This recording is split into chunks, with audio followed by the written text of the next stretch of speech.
and give you a little intro about him. He currently is a research professor of philosophy at the Talbot School of Theology, which is part of Biola University in La Mirada, California. He did his undergrad studies at Wheaton, followed by getting 2 masters from the Trinity Evangelical Divinity School. He got his PhD in philosophy from the University of Birmingham in England, and he got his doctorate of theology from the University of Munich. He has authored and edited over 30 books, including the Kalam Cosmological Argument, a book on the topic he's bringing to us tonight, Theism, Atheism, and Big Bang and Cosmology, God, Time, and Eternity, Reasonable Faith, and then many others beyond that. He has also authored hundreds of journals published in major collections there. He has 2 grown children and currently resides here in Atlanta with his wife, Jan. And so if y'all could please join me in welcoming Dr. William Lane Craig. Thank you. Thanks.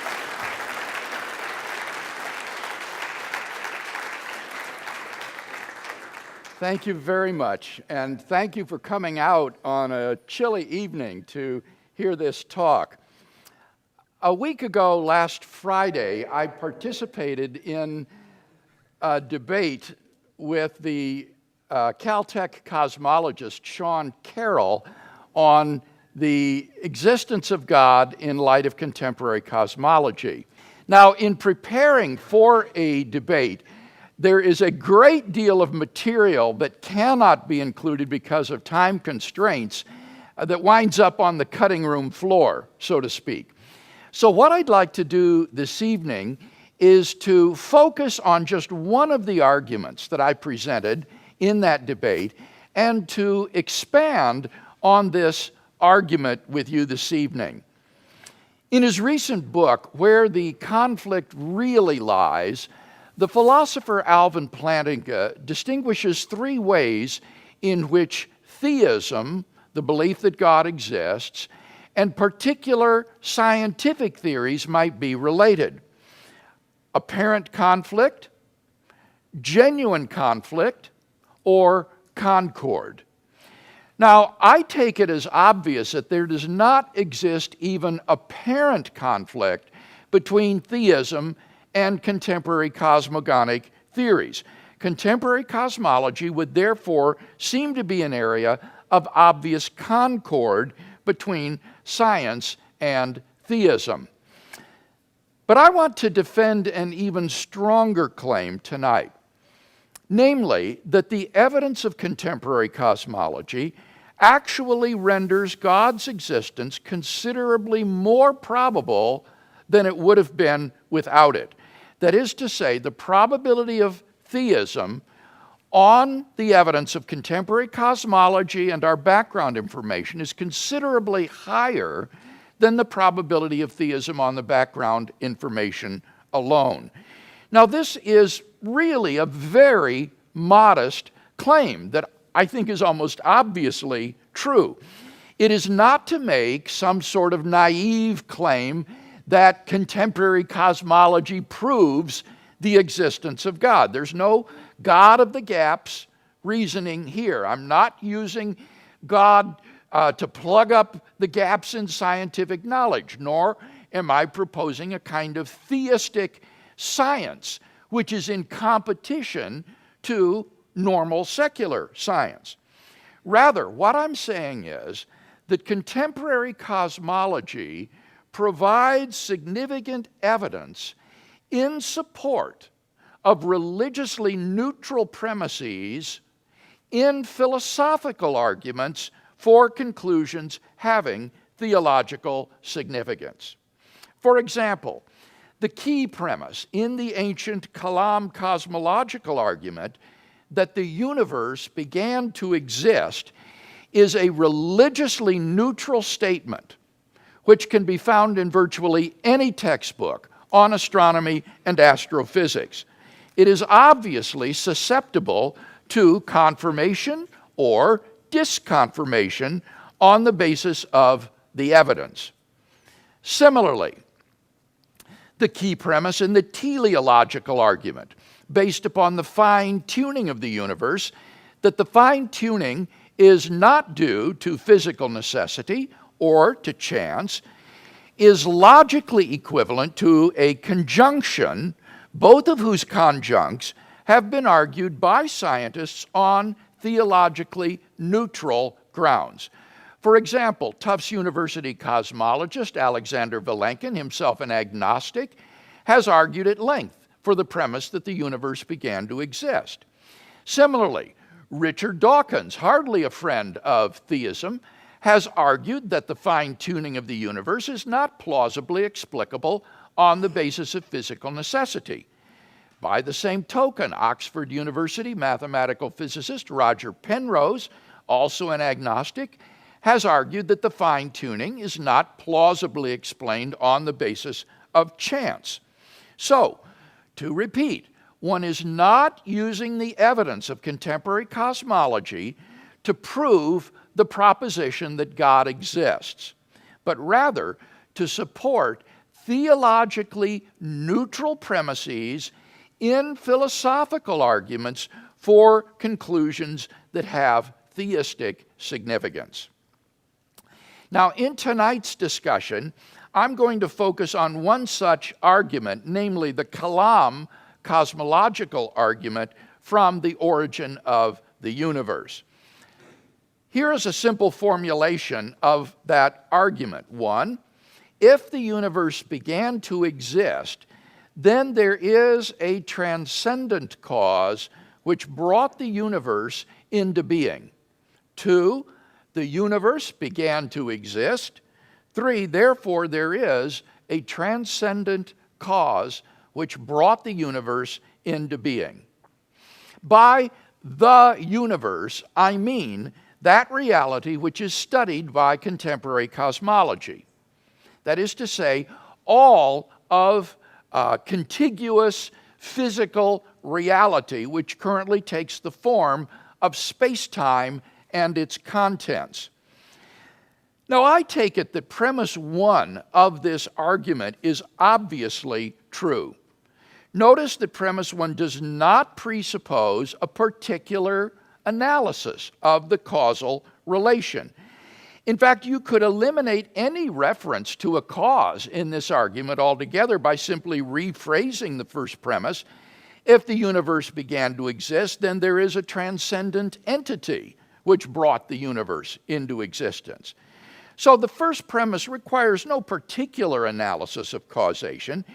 It simply requires that the universe did not come into being uncaused. And that, I think, is surely reasonable. For the universe to come into being without a cause of any sort would be to come into existence from nothing. And that is worse than magic. Although some scientists have irresponsibly claimed that physics can explain the origin of the universe from nothing, what you inevitably discover is that they are using the word nothing to refer to a physical system which simply undergoes a change of state. Rather, the truly controversial premise in this argument is premise 2. Traditional supporters of the argument offered philosophical arguments in support of premise 2, which, for me, supply its primary warrant. For example, there were arguments based upon the impossibility of the existence of an actually infinite number of things. Here, one argued, for example, that 1, an actually infinite number of things cannot exist. 2, a beginningless regress of temporal events involves the existence of an actually infinite number of things, namely past events.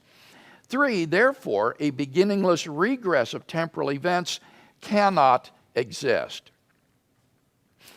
In support of the first premise, one typically pointed to the metaphysically absurd situations that could result if an actually infinite number of things could exist.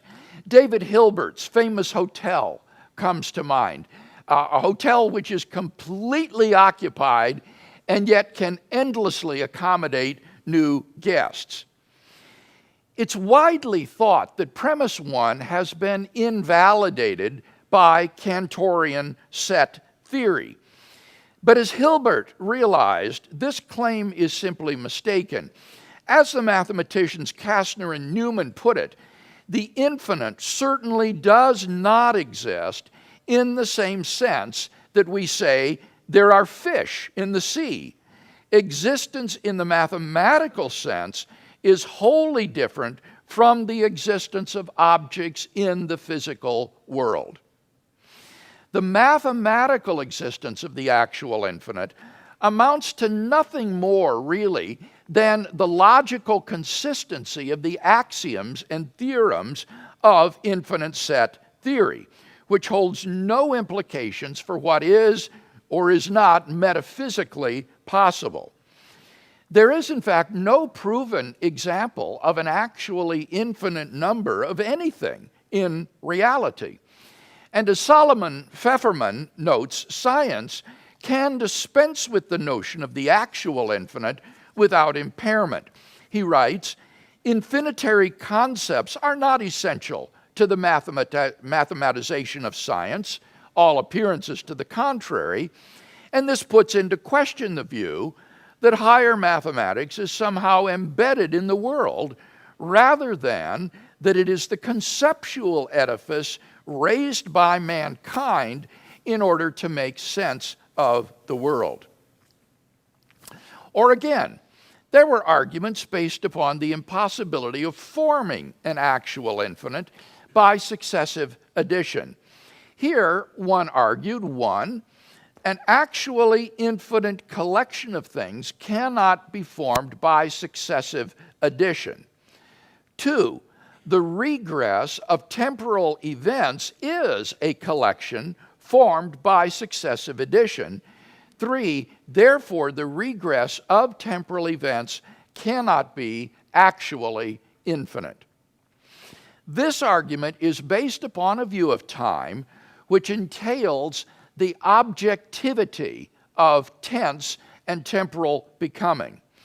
Although most physicists, accustomed as they are to a geometric presentation of space-time theories, tend uncritically toward a tenseless theory of time, philosophers of time are about evenly divided as to the objectivity of tense and temporal becoming.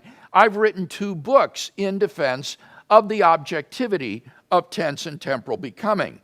And given the objectivity of temporal becoming, I think it's extraordinarily difficult to see how an actually infinite series of past events could have been completed successively. Now, tonight, we're not focusing on the philosophical arguments for premise 2. Rather, what's emerged during the 20th century is remarkable empirical confirmation of the second premise from the evidence of astrophysical cosmogony. 2 independent but closely interrelated lines of physical evidence support premise 2. Evidence from the expansion of the universe and evidence from the second law of thermodynamics. Now, in saying that the cosmogonic evidence confirms premise 2, I am not saying that we are certain that premise 2 is true. Too many people mistakenly equate knowledge with certainty. When they say that we do not know that the universe began to exist, what they really mean is that we are not certain that the universe began to exist. But of course, certainty is not the relevant standard here. The question is whether premise 2 is more plausible in light of the evidence than it's contradictory. As Sean Carroll reminds us, science isn't in the business of proving things. Rather, science judges the merits of competing models in terms of their simplicity, clarity, comprehensiveness, and fit to the data. Unsuccessful theories are never disproven, as we can always concoct elaborate schemes to save the phenomena. They just fade away as better theories gain acceptance. Science cannot force you to accept the beginning of the universe. You can always concoct elaborate schemes to explain away the evidence. But those schemes will not fare very well when judged by the aforementioned scientific virtues. Even many who have expressed skepticism about premise 2 admit that it is more plausibly true than not. For example, in my recent dialogue with the physicist Lawrence Krauss, he volunteered, "I'd bet our universe had a beginning, but I am not certain of it. Based on the physics that I know, I'd say it is a more likely possibility." Now, this is to admit precisely what cosmologists like Alexander Vilenkin have contended all along, namely that the scientific evidence makes it more likely than not that the universe began to exist, which is premise 2 of the Kalam Cosmological Argument. So, consider first then the evidence from the expansion of the universe. The standard Friedmann-Lemaitre-Robertson-Walker Big Bang cosmogonic model implies that the universe is not infinite in the past, but had an absolute beginning a finite time ago. Although advances in astrophysical cosmology have forced various revisions in the standard model, nothing has called into question its fundamental prediction of the finitude of the past and the beginning of the universe. Indeed, as James Sinclair has shown, the history of 20th century cosmogony has seen a parade of failed theories trying to avert the absolute beginning predicted by the standard model. Meanwhile, a series of remarkable singularity theorems has increasingly tightened the loop around empirically tenable cosmogonic models by showing that under more and more generalized conditions, a beginning is inevitable. In 2003, Arvind Borde, Alan Guth, and Alexander Vilenkin were able to show that any universe, which is on average in a state of cosmic expansion throughout its history, cannot be infinite in the past, but must have a beginning. In 2012, Vilenkin showed that models of the universe which do not fall under this condition, including Sean Carroll's own model, fail on other grounds to avert the beginning of the universe. And here you can see this displayed in this chart. On the left-hand column, we have various models of the universe based upon their average expansion velocity. And then on the right-hand column, the condition which would imply a beginning. With expanding models, it will be singularity theorems like the Borde-Guth-Vilenkin theorem that implies a beginning. With the asymptotic static models, which imagine a state enduring from eternity and then a finite time ago expanding at a Big Bang, it is the metastability of that initial state that undoes these models, since they cannot remain in such a state from eternity past. Cyclic models run aground of the second law of thermodynamics, which is conserved from cycle to cycle.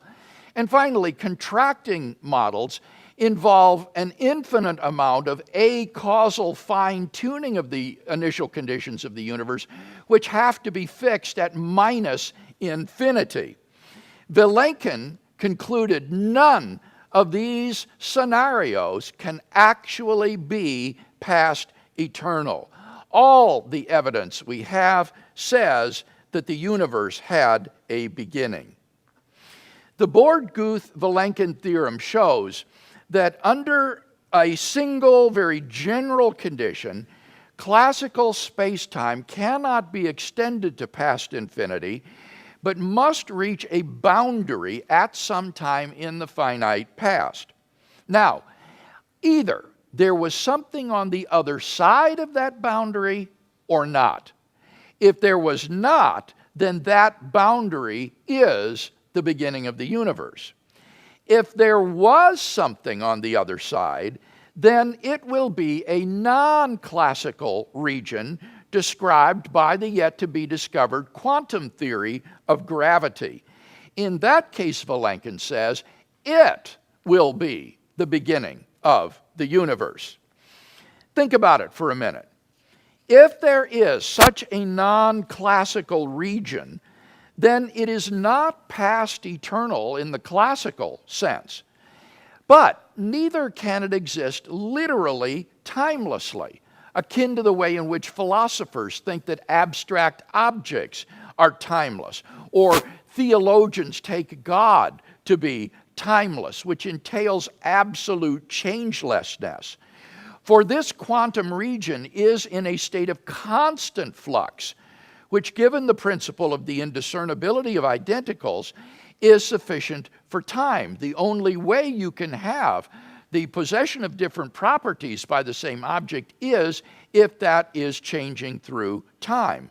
So, even if time as defined in classical physics doesn't exist at such an era, some sort of time would.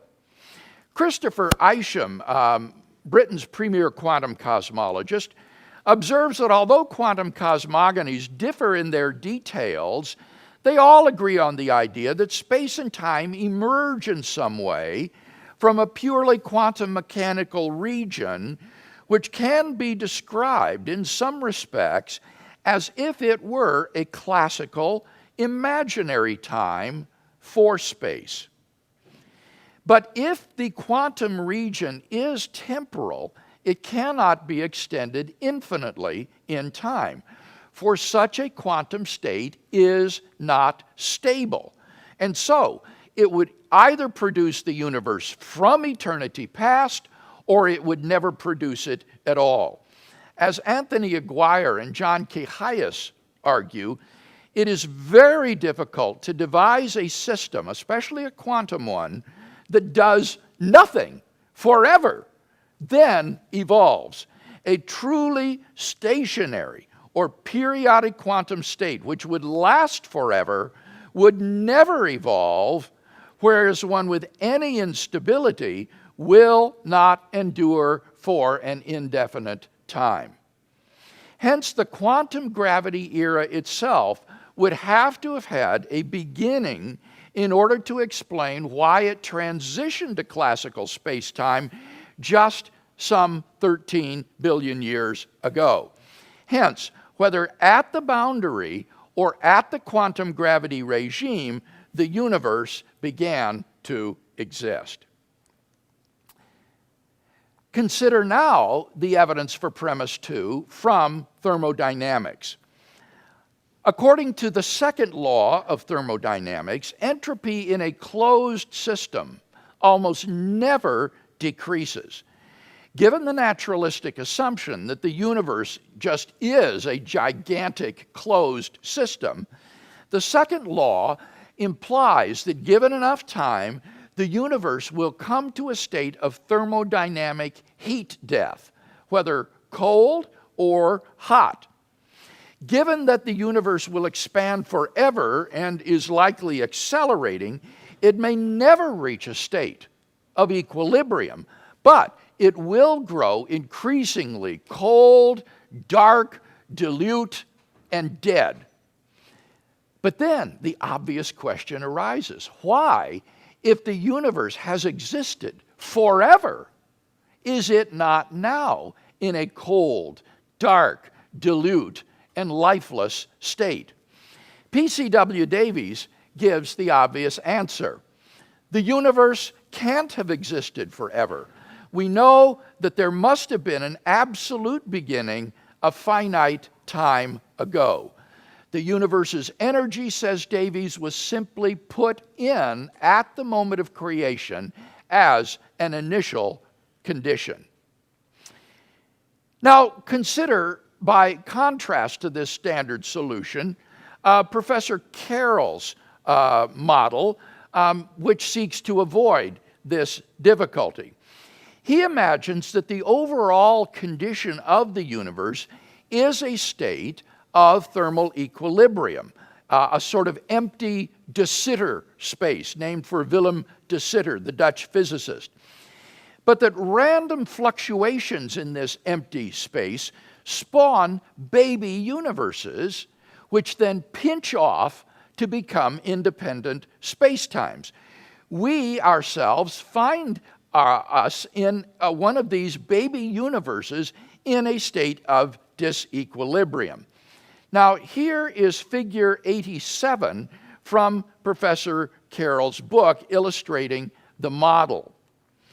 Now, notice that this figure features a non-reductionistic arrow of time on the left-hand side of the mother universe, measuring the duration of the mother universe.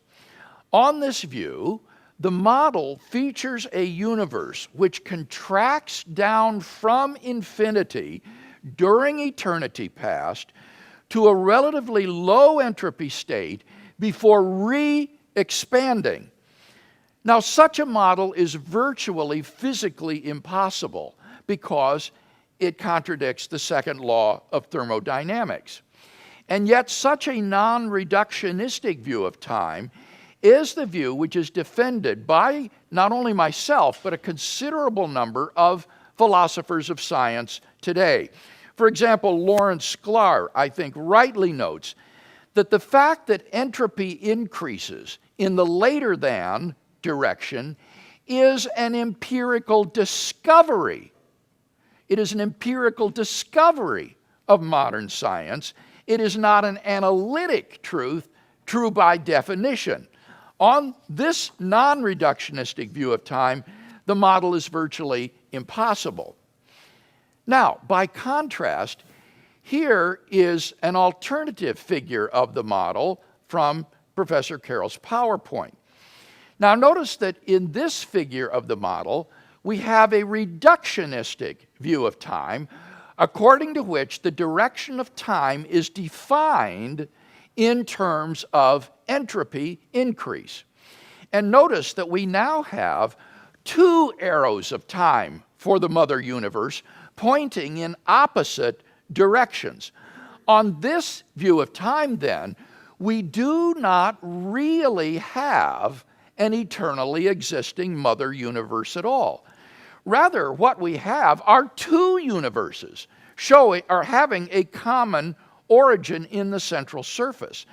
So the model actually implies a beginning of time and the universe.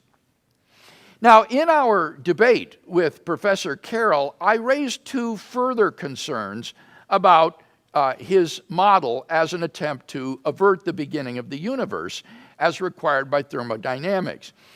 First, I claimed that not only are the production mechanisms of such baby universes admittedly conjectural, but that such a scenario violates what's called the unitarity of quantum theory by allowing irretrievable information loss from the mother universe to the baby universes.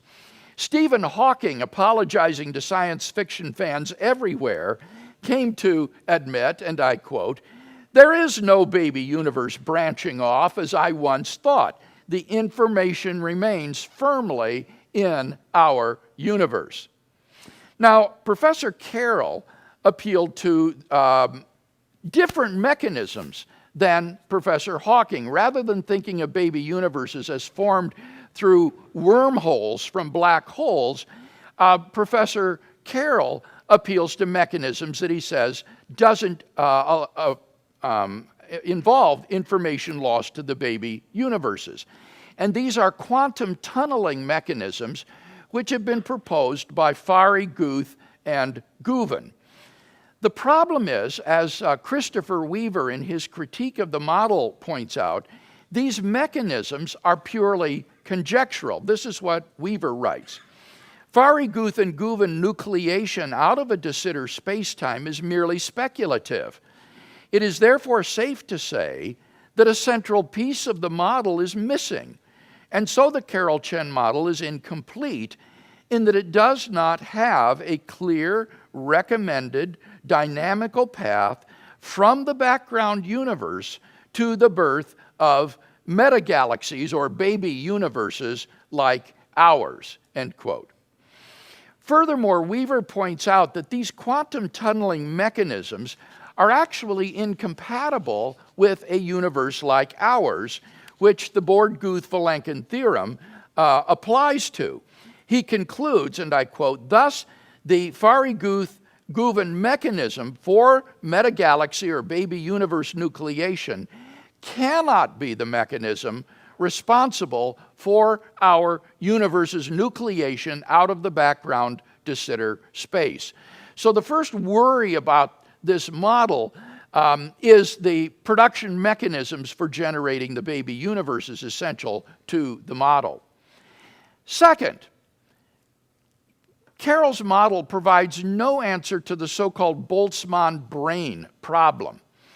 Now, since the mother universe in this model is an empty de Sitter space in which thermal fluctuations occur, and since each baby universe eventually expands and grows into a de Sitter space itself, there's no explanation why there exists a genuine low entropy universe around us, rather than the mere appearance of such a world, which is an illusion of isolated brains which have fluctuated into existence out of the quantum vacuum. And these brains, with an illusion of an orderly universe around them, are called Boltzmann brains, after the 19th century physicist Ludwig Boltzmann. Now, Carroll acknowledges that Boltzmann brains do pose a serious threat to his model, but he thinks it's plausible that more baby universes with ordinary observers will form than Boltzmann brains. But this optimism strikes me as entirely unjustified. There's no evidence that I'm aware of that it's easier for baby universes to form in de Sitter space than Boltzmann brains. Moreover, here is the really salient point. Remember that each baby universe becomes a de Sitter space itself, which will then produce even more of these Boltzmann brains. Now, Dr. Carroll might say, but they will produce even more babies with ordinary observers in them.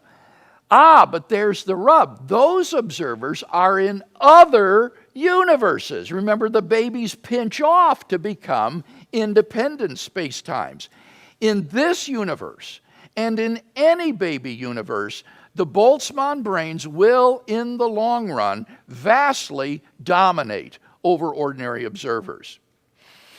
And even if Carroll could show that ordinary observers predominate over Boltzmann brains in life-permitting worlds, what about all of those worlds that are not life-permitting because the other constants and quantities are not fine-tuned? In such worlds, which vastly outnumber finely tuned worlds, there will be no ordinary observers at all, because the universe will be incompatible with their existence, and yet there will be untold numbers of Boltzmann brains formed by these thermal fluctuations. So the entire multiverse will be dominated by universes having vastly more Boltzmann brains than ordinary respectable observers like us. And thus the evidence, I think, is strongly disconfirmatory of this multiverse hypothesis.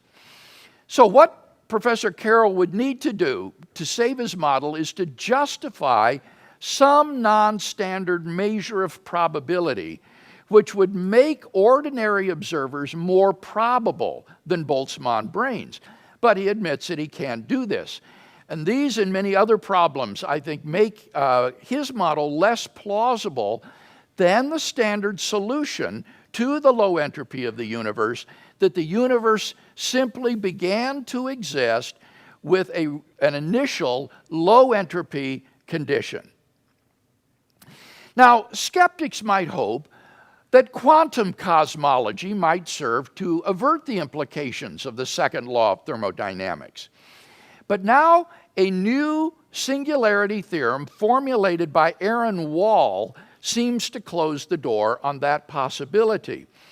Wall shows that given the validity of the generalized second law of thermodynamics in quantum cosmology, the universe must have begun to exist, unless, as in Carroll's model, you posit a reversal of time's arrow at some point in the past, which he rightly observes involves a thermodynamic beginning in time, which would raise the same sort of difficulties as an ordinary beginning in time would. Wall reports that his results require only certain basic concepts so that it is reasonable to believe that the results will hold in a complete theory of quantum gravity. And if that is right, then we have a theorem that will apply in the quantum gravity regime and requires a beginning of the universe on the basis of thermodynamic considerations. Thus, we have good evidence, both from the expansion of the universe and from the second law of thermodynamics, that the universe is not past eternal, but had a temporal beginning. It seems to me quite clear which way the evidence points. So the second premise of the Kalam Cosmological Argument receives, I think, significant confirmation from the evidence of contemporary cosmology. And thus we have a good argument for a transcendent cause of the universe. So, in summary, it seems to me that the evidence of contemporary cosmology provides significant support for the key premise in a philosophical argument for a conclusion having theological significance. And thus the existence of a creator of the universe seems to be significantly more probable, given the evidence of contemporary cosmology, than it would have been without it. Well, that concludes the remarks that I wanted to share with you this evening, and so now I believe we have time for discussion, and we'll entertain questions that you might have. Thank you.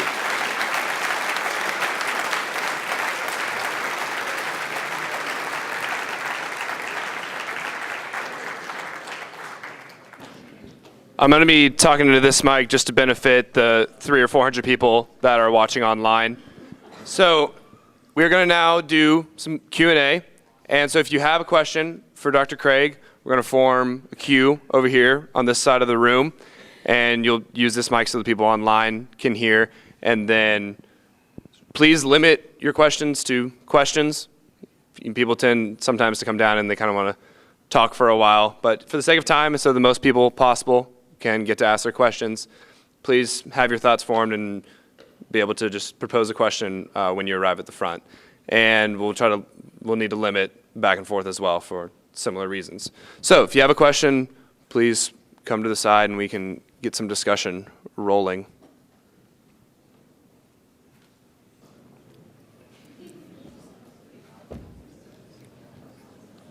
Start us out.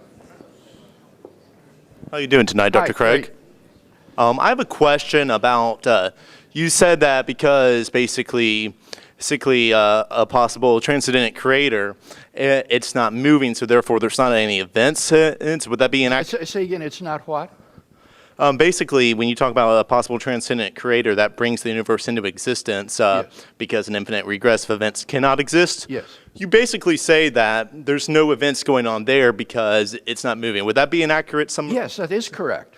Okay, I don't see, it seems an arbitrary distinction to say just because individual frames of existence are the same thing to say therefore it's not an event. If I'm standing still not doing anything, or if I'm doing something, I still cannot get to the point where I decide to create the universe. So even in an eternity of me not making any sort of action, I still have to deal with the idea that I cannot get to the moment where a deity would bring the universe into existence 13 billion years ago. All right, this is a very subtle and interesting objection that's been raised, and I think actually provides motivation for seeing this transcendent cause as personal. Namely, he's raising a question that medieval Muslim theologians who were proponents of this argument discussed at length. That is to say, how can you have a changeless, eternal cause, and yet an effect that only begins a finite time ago? If the necessary and sufficient conditions were there from eternity past, then the effect should have been there from eternity past as well. If those conditions were not sufficient for the production of the effect, then the effect would never come to pass. How can you get an effect with a beginning, like the universe, from a cause that is changeless and eternal? And I think the Muslim theologians gave the correct answer to this question. The only way I can see out of this dilemma is if the cause is a personal agent, endowed with freedom of the will, and therefore able to create a spontaneous new effect without any antecedent determining conditions. For example, a man sitting from eternity could freely will to stand up, and thus you would have an effect in time arise from an eternally existing cause. So if the cause is a personal agent endowed with freedom of the will, I think that your question is answerable, and this would be one of the arguments that I would give for why I think that this transcendent cause is personal. All right. Do I get a moment to say my thoughts on that, or next person? Okay. Thank you for your answer. Thank you.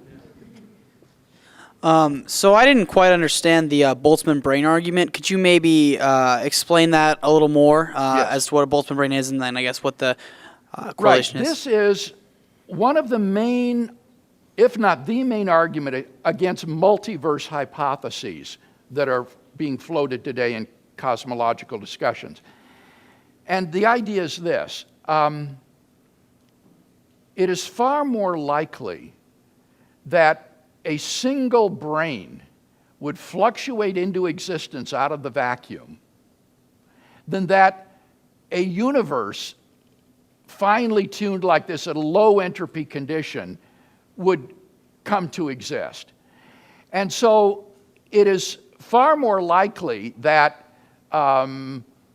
if we were just a random member of a world ensemble, that we would be a Boltzmann brain, and that everything around us is really an illusion. If you think that you are not a Boltzmann brain, it therefore follows that you are not just a random member of this world ensemble, that in fact there isn't such a world ensemble of which you are just randomly a member. Is that helpful or clear? Yes, thank you so much. Okay. Thanks for the talk. Really appreciate it.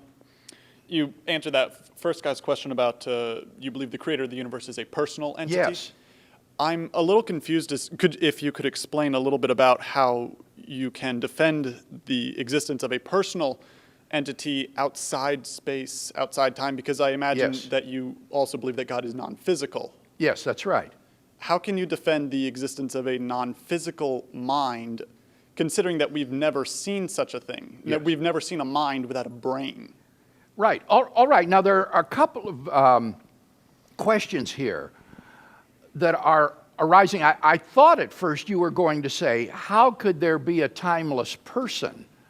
And what I would refer you there to is there's been considerable discussion of this among philosophers, and in my book, Time and Eternity, I look at various arguments as to whether God is temporal or timeless. And one of the arguments for God's being temporal is to say it's impossible for there to be a timeless person. And what I show in that chapter, I think fairly convincingly, is that when you look at the sufficient conditions for being a person, such as rationality, self-consciousness, freedom of the will, none of these require temporality or time in order to exist. As long as this mind is in a changeless state, it doesn't take any time to know something, to will something, or to be conscious. So I think that the idea of a timeless person, though not your garden variety person that we're familiar with as temporal persons, is not at all incoherent and is a perfectly defensible notion. Now, it sounded to me at the end there that you were saying, but wait a minute, maybe there can't be an unembodied mind at all. And in that case, I guess I would say, well, the burden of proof is on the detractor here. It's not enough to say, give an inductive argument that all the minds that we're familiar with are embodied, therefore there cannot be an unembodied mind.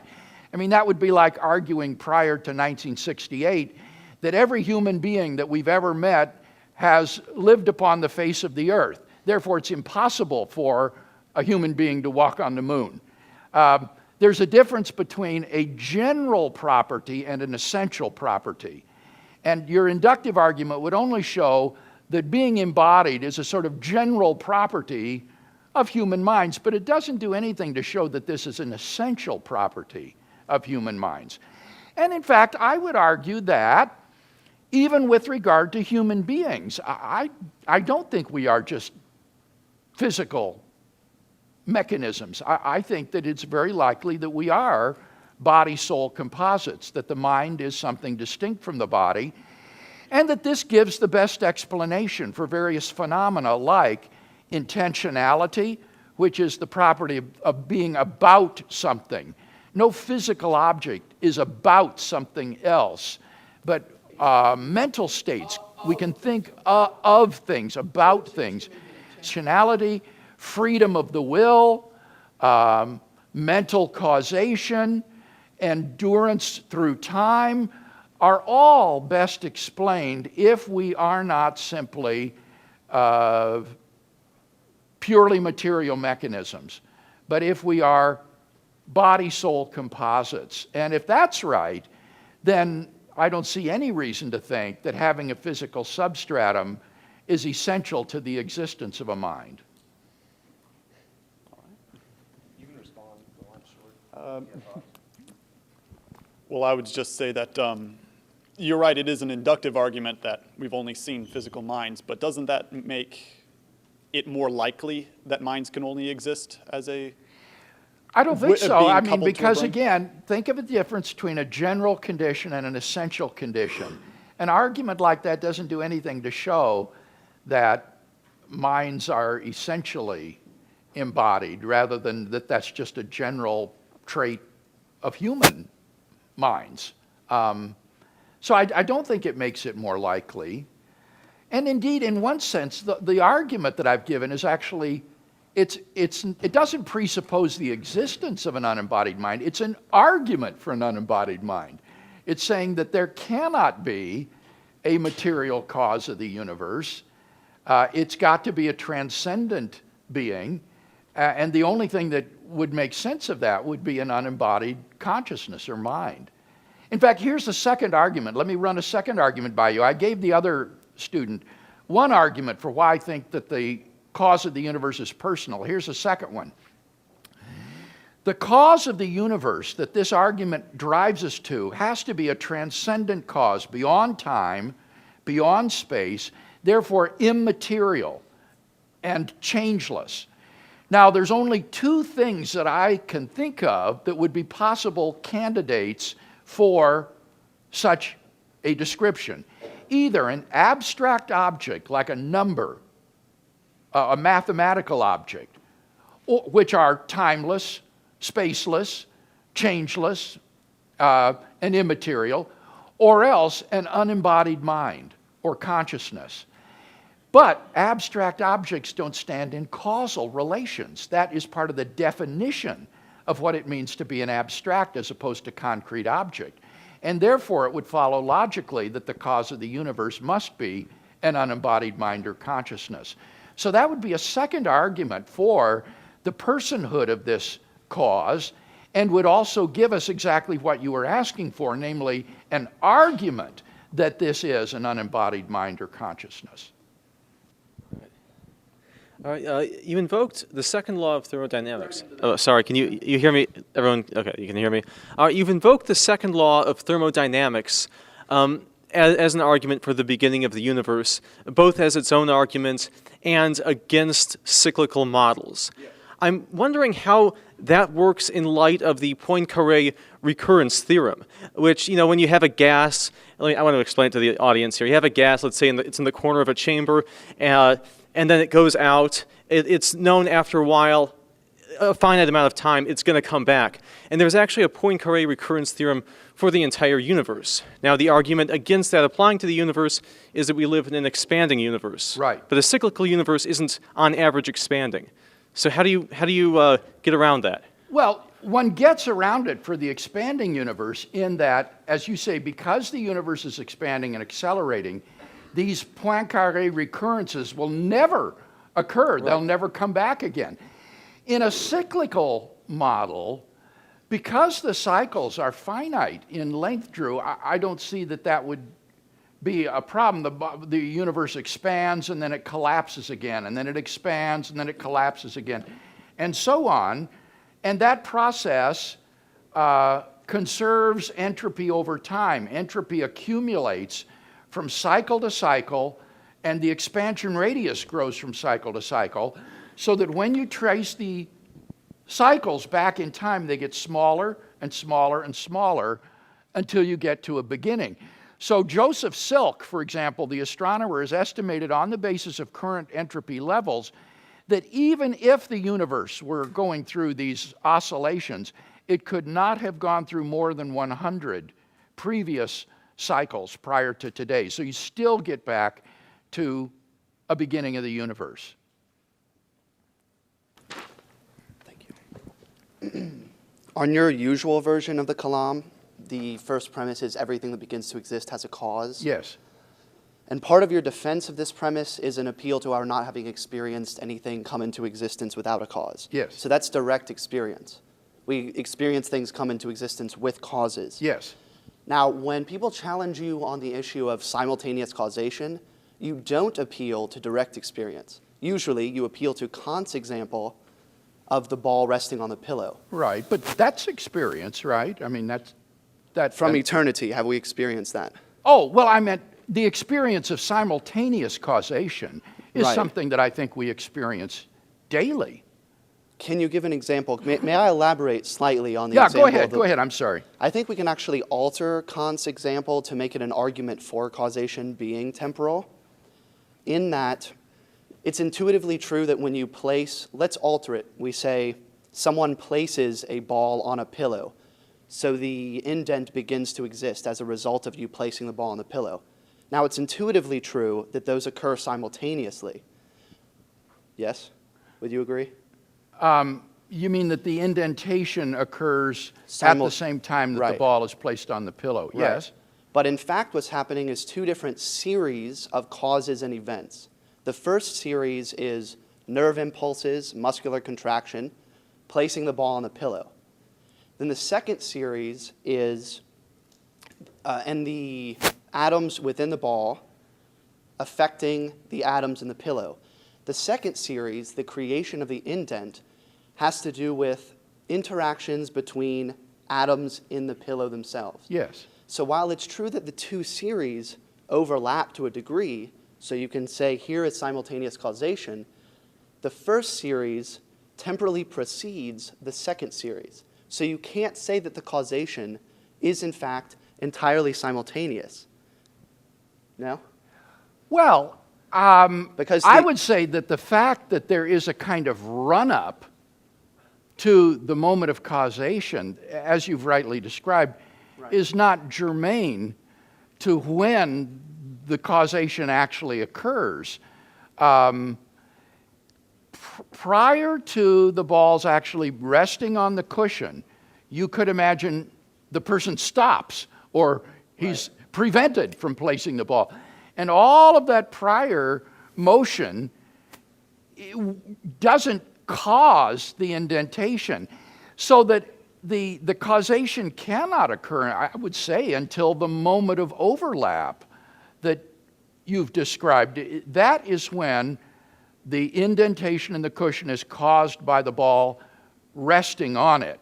And the run-up is simply what enables causal series to happen over time, is that causes have enduring effects, and then they impinge upon other things and produce further effects, and those endure and impinge on other things, so that there can be causal series across time. That's why everything doesn't happen at once, is in a sense what you've described. But it seems to me that it's very plausible that almost all causation will have to involve that moment of overlap, because otherwise you could interrupt the series, and for the effect to occur, it would have to jump across the gap somehow, which seems incomprehensible.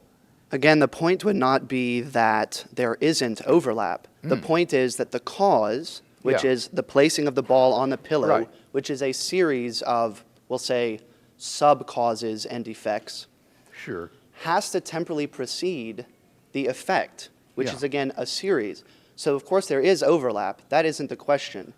The question is, my original question before I formulated it in a lengthy manner was, can you give at least one example, an empirical example, something we can actually observe, of truly simultaneous causation in which the series that the cause consists of doesn't temporally precede the effect at all? One example. Yeah.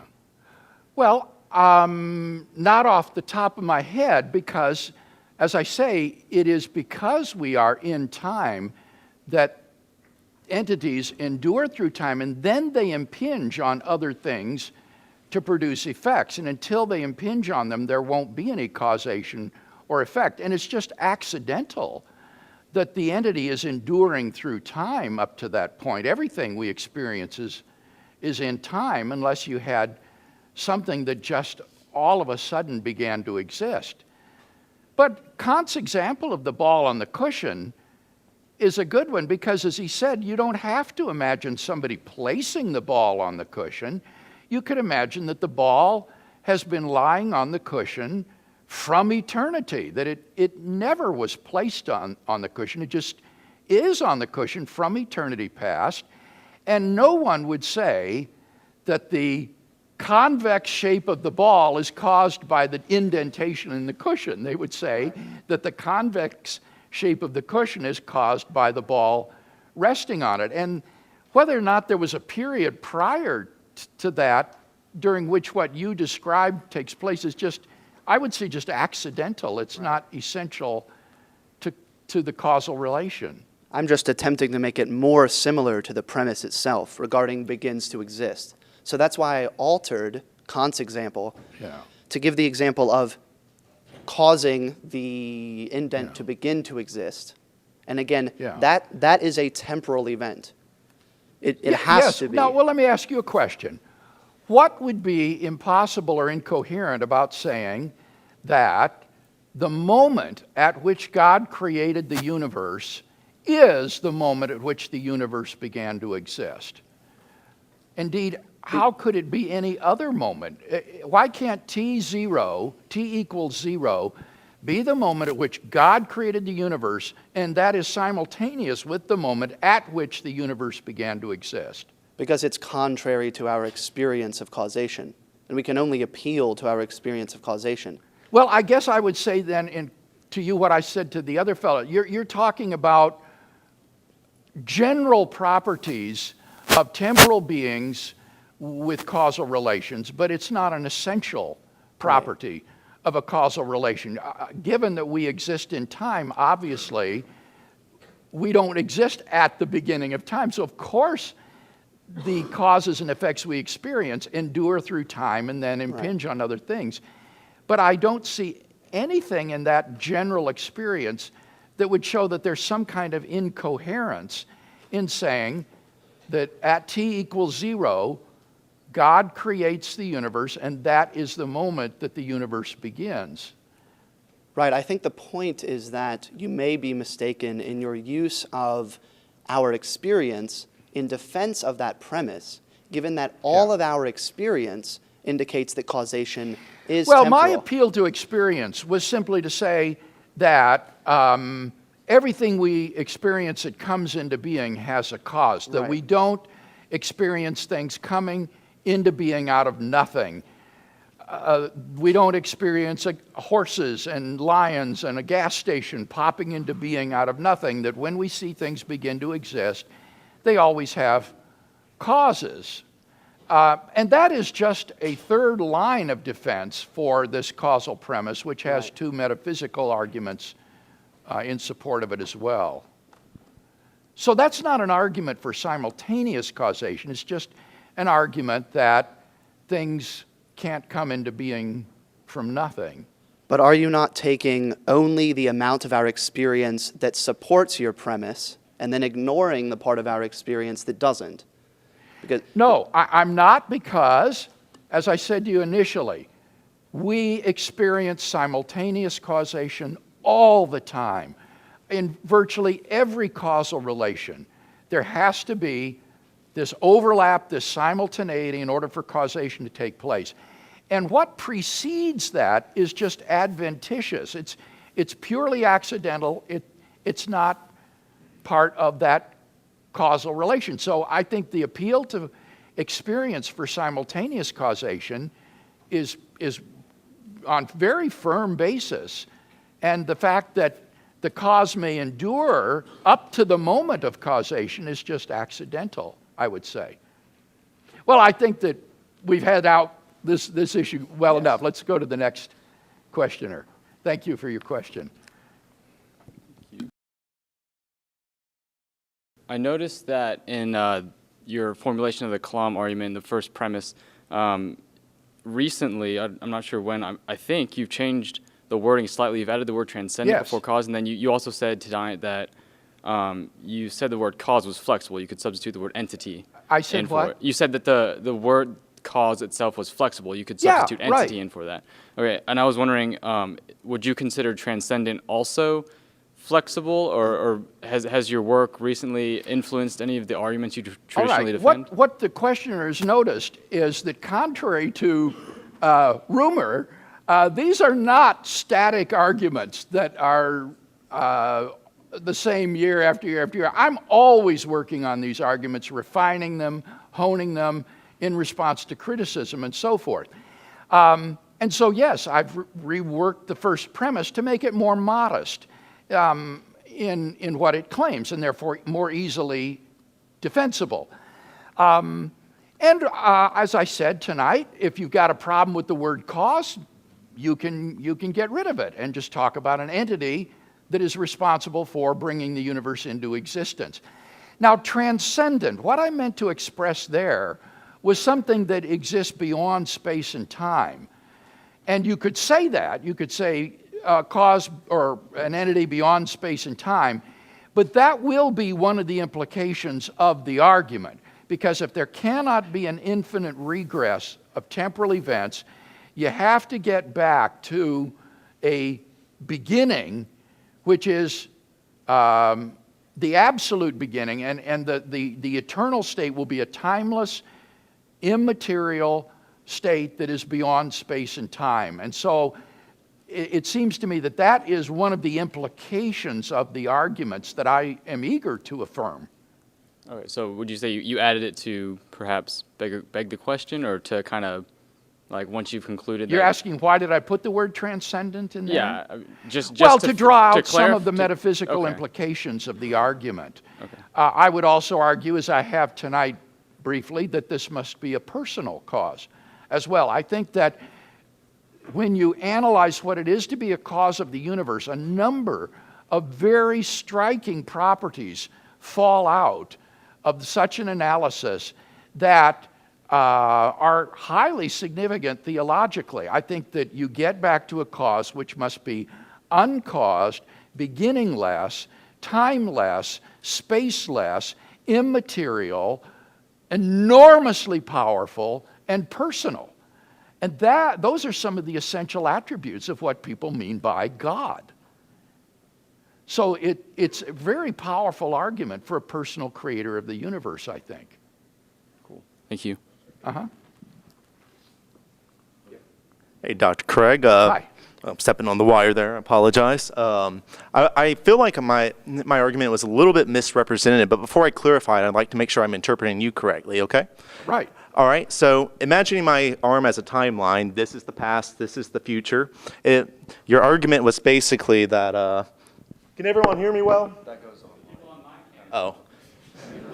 Okay, yeah, let me borrow your arm. Thank you very much, Mr. Asa.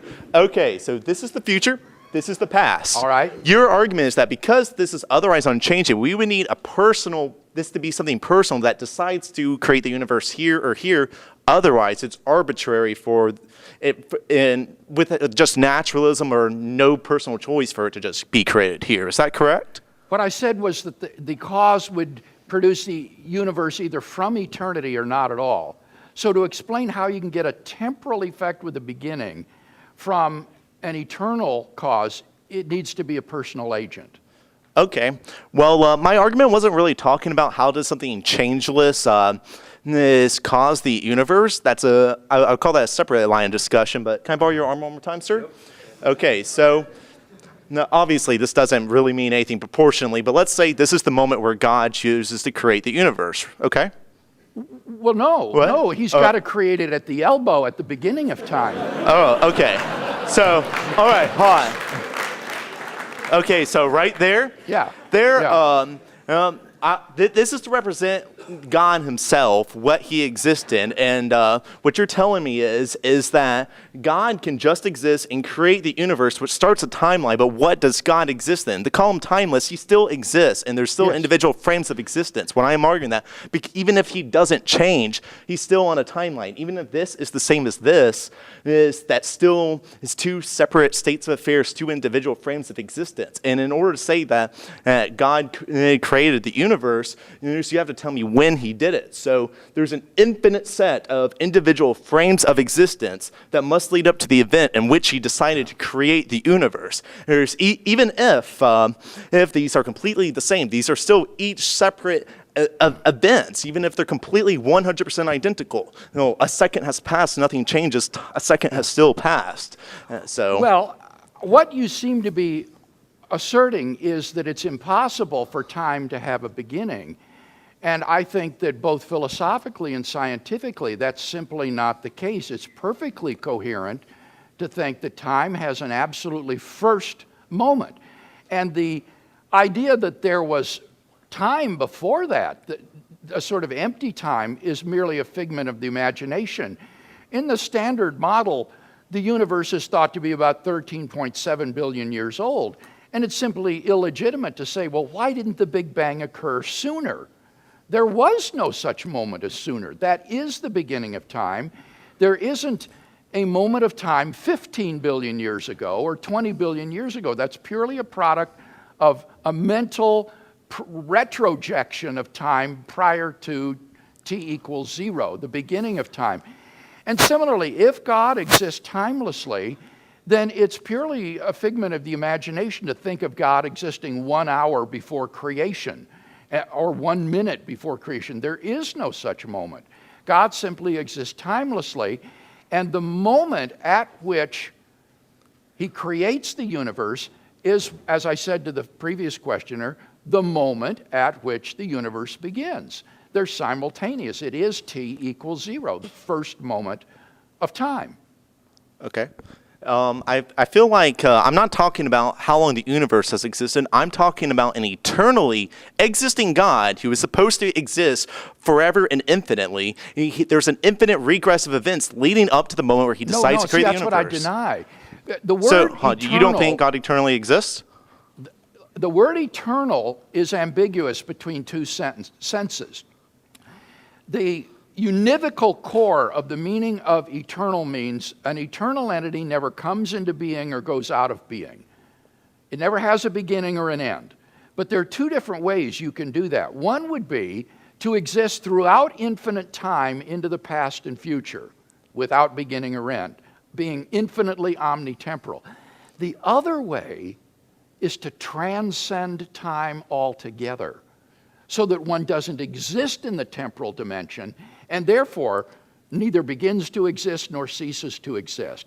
And so when theologians talk about God's being eternal, they typically don't mean God has an infinite temporal duration, especially into the past, but rather that God transcends space and time altogether. He exists, but he doesn't exist in space and time.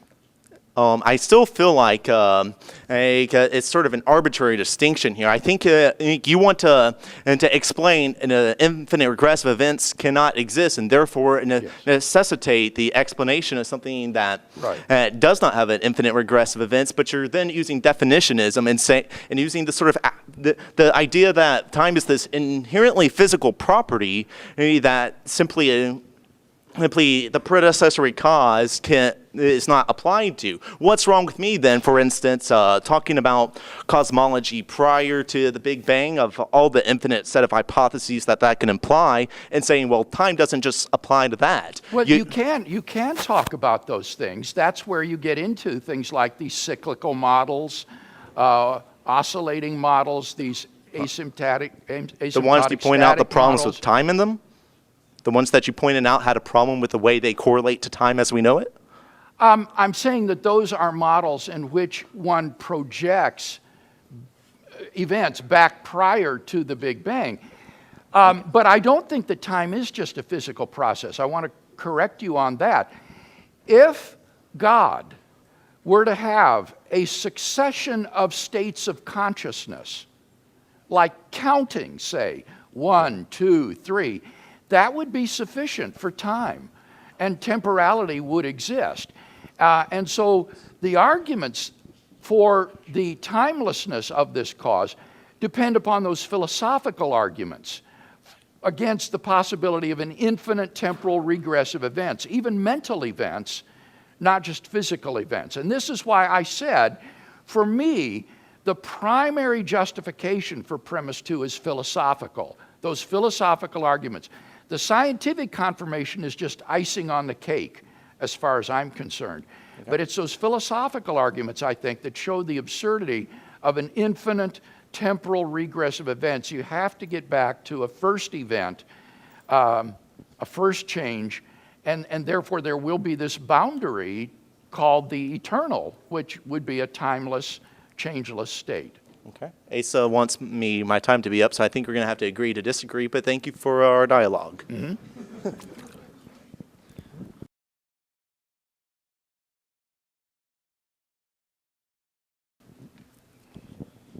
When you mentioned an actually infinite number of things cannot exist, you mentioned Hilbert's Hotel. Yes.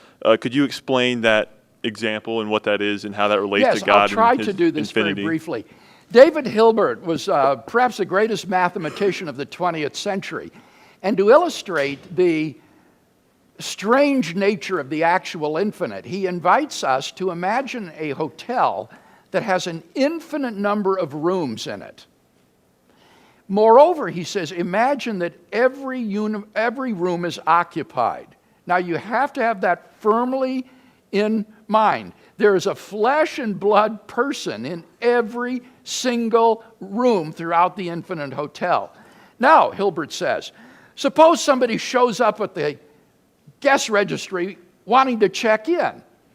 The proprietor says, of course, no problem. And he moves the person who was in room 1 into room 2. The person who was in room 2, he puts in room 3. The person who was in room 3, he puts in room 4, on out to infinity. As a result, room 1 now becomes vacant, and the new person is easily accommodated. And yet, before he came, all the rooms were already full. Then Hilbert says, imagine that an infinite number of new guests show up at the front desk, and again, every room is already occupied. No problem, says the manager. And he moves the guest in room 1 into room 2. He moves the guest who was in room 2 into room 4. He takes the guest who was in room 3 and puts him in room 6, putting every guest in the room number double his own. Well, since any number multiplied by 2 is always an even number, right? All of the odd-numbered rooms become vacant, and therefore the infinity of new guests is easily accommodated. And yet before they arrived, every room was already full. I think these sorts of absurdities show the impossibility of the existence of an actually infinite number of things, because there's nothing about the illustration that hangs on it being a hotel. When you have an actual infinite, you generate these kinds of crazy situations that I think are plausibly metaphysically impossible. Hi. You posited at the beginning and the end that these arguments were going to provide an increase in probability of the conclusion that a God created the universe, or that God exists. A theistic answer. But is it the case that, for example, like these arguments create a compatible a universe that's compatible with a God being the creator? But is that actually positive evidence for a God creating a universe? Because couldn't I create other characteristics, like a God with pink hair, for example? Like what? Like a God with pink hair. I don't believe the God of the Bible, for example, has pink hair. Right. And there's nothing in my argument that would make it probable that a God with pink hair exists. So right? what are the characteristics of it? How could you possibly jump to? I think a number of characteristics, as I say, come out of an analysis of what it is to be a cause of the universe. Has to be beginningless, uncaused, spaceless, timeless, immaterial, personal, and enormously powerful. Those are central characteristics of the traditional concept of God. Now, notice what this argument doesn't give you. It doesn't give you any of the moral properties of God, does it? This creator could be an absolute stinker for all we know from this argument. But nevertheless, the existence of God is much more probable given the fact that we know there is a beginningless, uncaused, timeless, spaceless, enormously powerful personal creator of the universe. So the probability of God's existence is increased by this argument, which was what I claimed. Okay. It's 9:30. We wrap it up. Okay, yeah, I think so. It is 9:30. Sorry. Thank you.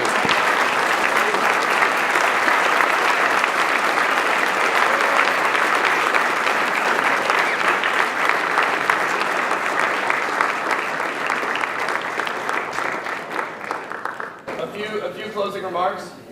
Thank you all again for coming. We, as Why Should I Believe, do have weekly meetings where we kind of come together just as students and discuss a lot of these deeper life questions. And we will bring in various other speakers throughout the semesters in the future. If you'd like to keep informed on that, whyshouldibelieve.org is a link to our Facebook page, which if you like that, that's very diligently updated with just what's going on. And also, if you'd like to join our email list, you can email to Matt, M-A-T-T, at whyshouldibelieve.org, and that'll get it all in there. So, thank you very much. Y'all have a good evening.